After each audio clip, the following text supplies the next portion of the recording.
Hello friends, welcome back to this channel. दोस्तों, इस video में हम बात करेंगे ट्राइडेंट लिमिटेड और आलोक इंडस्ट्रीज़ दोनों के लिए। स्पेसिफिकली हम बात करेंगे टेक्सटाइल सेक्टर के लिए।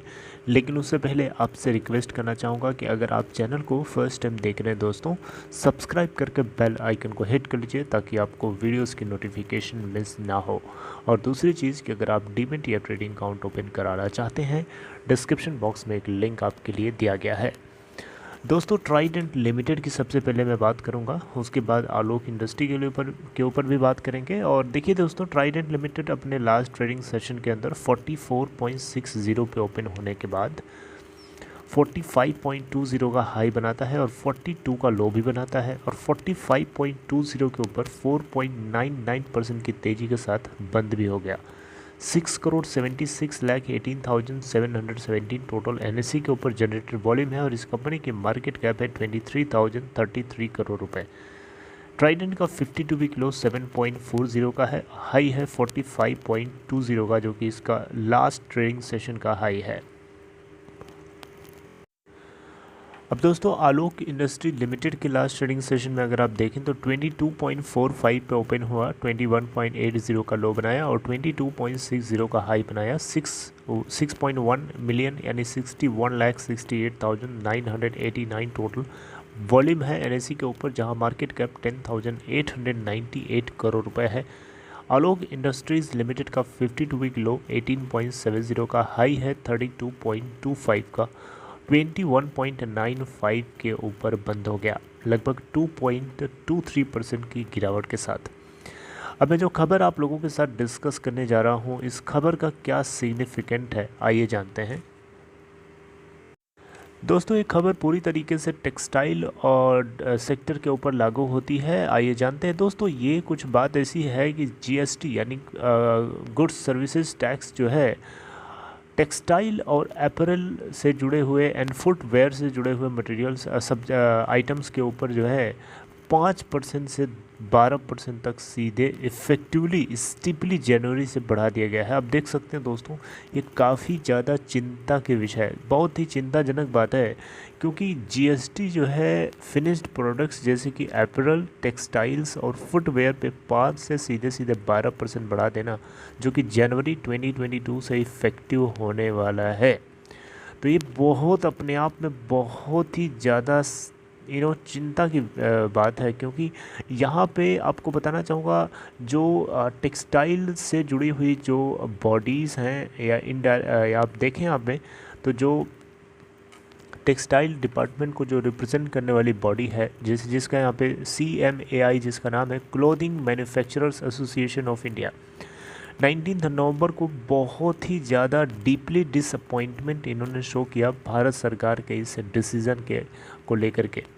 इन्होंने कहा कि भारत सरकार ने 5% से सीधे 12% बढ़ा देना स्टीप राइज है जीएसटी के अंदर, इतना इंडस्ट्री एब्जॉर्ब नहीं कर सकती है।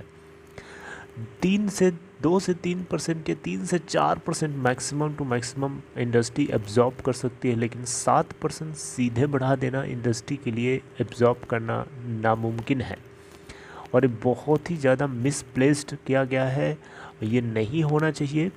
दोस्तों, आपको बताना चाहूँगा, टेक्सटाइल डिपार्टमेंट हो, चाहे अपैरल हो, चाहे फुटवेयर हो, इन सभी के से जुड़े हुए जो आइटम्स होते हैं, उनको बनाने के लिए जो रॉ मटेरियल की ज़रूरत होती है, अभी अगर हम रॉ मटेरियल्स की बात करें तो ऑलरेडी बहुत ज़्यादा कॉस्टली मिल रहे हैं इन मैन्युफैक्चरर्स को। जब रॉ मटेरियल ऑलरेडी कॉस्टली है, तो उस आइटम को फिनिश प्रोडक्ट तक पहुंचाने के लिए या फिनिश प्रोडक्ट बनाने के लिए ऑब्वियसली जो मैन्युफैक्चरर उसको ज़्यादा कॉस्ट बेयर करनी पड़ रही है। उसके बाद जब सेल्स अगर उस आइटम की हो, उसमें अगर जीएसटी बढ़ा करके 5 से 12% सीधे सीधे कर दिया जाए, तो इंडस्ट्री के लिए प्रॉफिट कहाँ से बचेगा, बताइए ना, प्रॉफिट बचेगा क्या?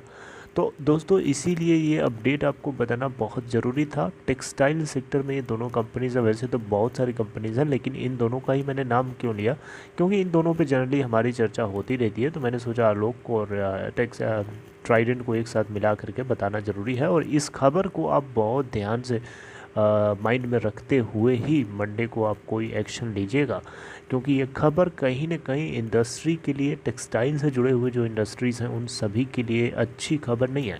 वो बिल्कुल नाखुश हैं इस स्टेप से, भारत सरकार के इस डिसीज़न से, राइट। और घुमा फिरा के आपको बताऊं, इसका जो इम्पैक्ट पड़ेगा वो कॉमन मैन के ऊपर ही पड़ने वाला है। क्योंकि देखिए होता क्या है कि कोई मैन्युफैक्चरर एक्स रुपए के कॉस्ट में उस किसी प्रोडक्ट को तैयार किया, ठीक।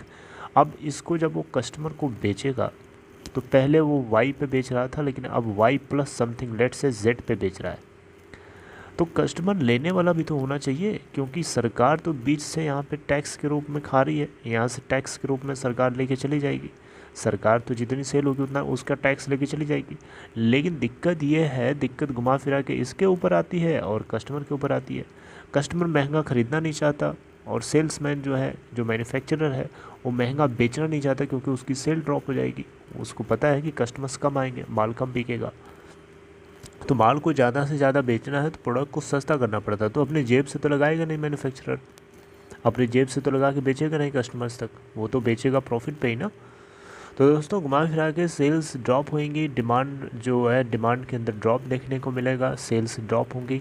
जीएसटी भारत सरकार को तो मिलेगा ही मिलेगा, वो तो बीच में खाने के लिए बैठी है।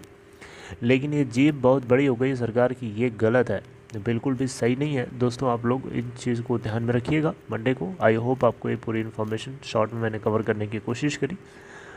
जनवरी 1 2022 से इफ़ेक्टिवली ये काम करेगा, याद रखिएगा। चलिए फिर दोस्तों अपना ख्याल रखिए, टेक केयर।